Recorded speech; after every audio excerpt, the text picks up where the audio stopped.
September 17th, the market update desk with Scott Riley, NMLS 157, 152. We've got another 80 plus degree day here in West Michigan in the middle of September. Can't ask for anything better than that. I absolutely love it. So today starts the 2-day Fed meeting, their Federal Open Market Committee meetings. Wanted to review a couple of interviews from former Fed members and kind of their take on where they think the Fed is going to go from here. So former New York Fed President Dudley feels that the dual mandate is now in balance, both for labor and inflation, and that the market is in a bigger risk for employment than inflation. Feels a half a point cut is warranted and right. Now, this due to the being in a tipping point potentially for employment.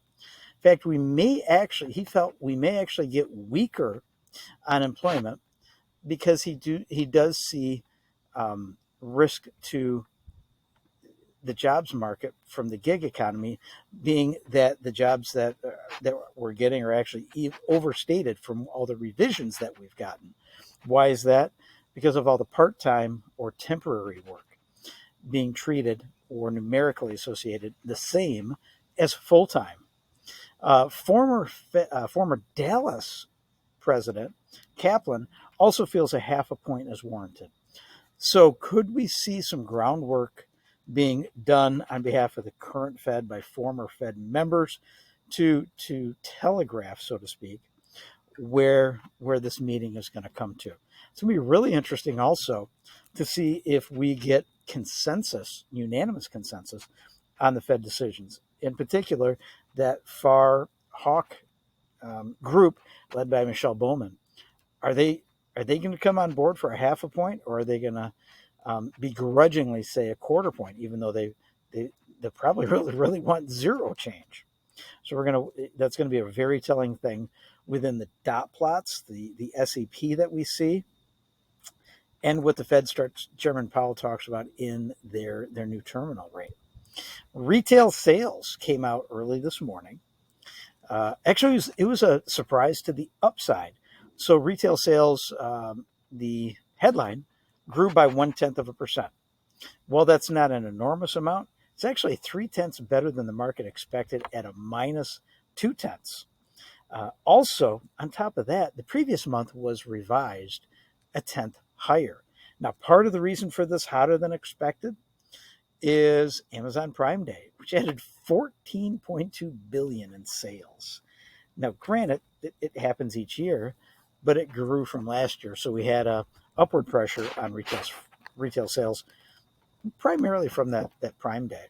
Now, core also increased by 0.3, which beat the estimate, and previous months was revised by 0.1. One of the items we want to watch closely on core retail sales, it does flow through to the GDP numbers. So will we see a hotter than expected third quarter GDP? Now, the Atlanta Fed and Cleveland Fed does weekly GDP numbers, and we've been seeing that tick up. So this may be a sign of things to come. Anytime we have expanded GDP growth, that does put pressure on the Fed on the rate side. So will this play into the quarter versus a half discussion tomorrow? We're going to wait to see that. The 10-year bond fell and closed below 3.66, which is great news because this now does act as overhead resistance. If we can get some positive commentary and a 50 basis point reduction in Fed funds rate tomorrow, we could see that, it's not out of the realm that we could see a sub 3.6 number on the 10-year tomorrow. So be prepared for maybe some whipsaws back and forth from the initial decision to the commentary and see how the bond market reacts. Now, today we also do have a bond sale, so we're going to watch things pretty closely. Will the market accept the new yields that are on the bond auctions as opposed to the 2-3 weeks we've had before? Stay tuned. We'll keep you updated. 616-293-2189. Give us a call. We'll help go into depth on this, and we'll run some numbers to see how our refinance can save you money and see what you can qualify for on a new purchase and the options that are available to you. Use our knowledge and experience and our relationships in the market to your benefit.